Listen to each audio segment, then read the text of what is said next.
I think, organizations struggle from getting value from professional services, and this is not carte blanche. It's some do, some don't. Even within the same organization, some do, some don't. I think there's six kind of key reasons um, that organizations don't get value from professional services. I think there's a lack of enterprise workforce strategy. Most organizations, like I said before, don't have a clear enterprise-wide approach on how they use professional services. Organizations don't give guiding principles on and they leave the business to make their own decisions and to their own devices. So and this is a very, very simple example. I work for an organization where we were outsourcing call centers, and they had a very, very simple guiding principles. We are a Canadian organization. We want our customers to talk to Canadians. So we are not going to outsource our call centers offshore. Very, very simple. It's a very simple, like it's a very simplistic example, but it gives a guiding principle. If it's strategic to the organization, we need to keep it in-house. It's things like that. So businesses do what they know. They may know to use contingent labor. They may know to use a specific professional service company. They may know to use offshore, but they don't think about it from what is the best way to actually get these resources. Is it internal? Is it contingent? Is it professional services? Is it outsourced? That thought process isn't necessarily always there. And so this leads to inconsistent choices about labor type, about supplier choices, locations, and commercial models. I think, and this results in overbuying, under-resourcing, and overall your spend is not optimized. It can be inefficient. So I think it's really critical that um, business, procurement, HR, and leadership align on clear framework, things like decision trees, things like sourcing guidelines, commercial standards to help teams make better choices. And even the simplest principles can make a difference. And again, it's an iterative process, right? So you start and then you just as you learn, you continue to build on building that enterprise workforce strategy. I think the second reason is internal policies.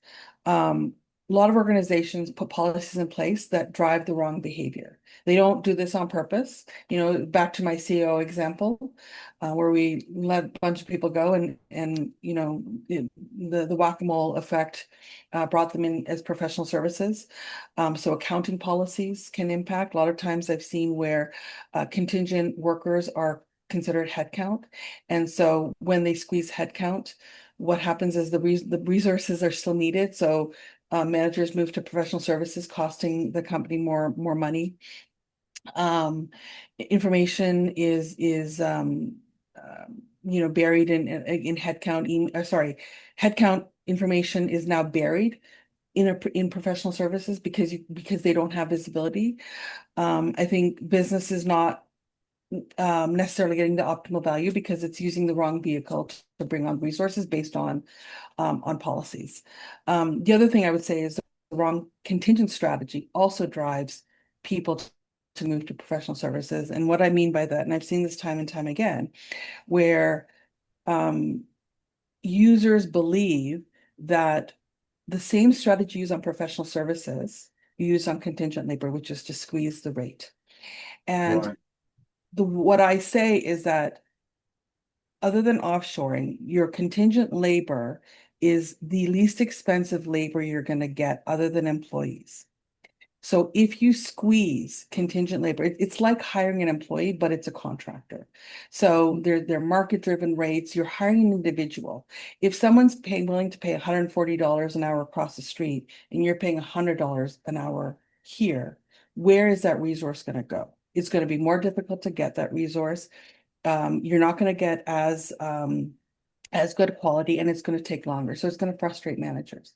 And so those managers are now saying, this program doesn't work. I'm going to move to professional services. Then what happens is it goes to a sourcing manager who, negotiates with a professional service provider. They save some money and it looks like a win. So instead of paying $2.5 million, they're paying $2.2 million. But if you had gone through the contingent labor program, you'd have been paying $1 million. So it looks like you saved money, but in fact, you've actually spent 1.3 million more than you should have. Right. And people, you can't see this unless you've got all the data. I think another reason is poor definition of outcomes and scope. So many projects begin with a clear understanding of what, sorry, many projects or teams begin without a clear understanding of what Yeah. success actually looks like. So teams feel pressure to move quickly. They engage consultants before the problem or outcome are even fully defined. And when objectives and scope are unclear, change orders become inevitable. And this drives cost overruns and fixed price models and can have an unlimited spend impact on time and material contracts. I think weak governance, data, and visibility is obviously another reason. We've talked about this, at a micro level, SAO by SAO, it can be difficult to understand how productive the supplier is. Right. Are there poor performers? It can, and if there are, it can be difficult or time consuming to get folks replaced. You talk to the man, the supplier. We want to get rid of, we need to get rid of this person. They're not performing. Okay, we'll find someone else. And now you have to get them educated and up to speed. That takes time. That impacts your project timelines. If the project is large, it's very difficult to know and understand how much time each individual is actually working on your project. Are they working? If you're paying a monthly fee, do you know if they're actually coming in 5 days a week? Do you have the data to show that? Or are you just blindly approving their timesheets? At a macro level, information about services external workers, again, like we've talked about, is scattered across systems, documents, emails, files, and POs, like we said, don't have that financial approval control, and there's very little operational insight. Organizations can't clearly see who is working, for how long, at what cost, with what access. Um, this lack of visibility creates financial and leakage and operational risk. And I've seen this where individuals from a supplier are allocated 100% on multiple sales for the same company. How is that even possible? They're really, really hard workers. Yes, yes. And that's just one of many, many examples that I have seen. Number five, there's an imbalance in supplier management and negotiation power. Business teams are not skilled in managing sophisticated service providers. They haven't been trained. They're not HR. They haven't been trained. They're just trying to get the work done.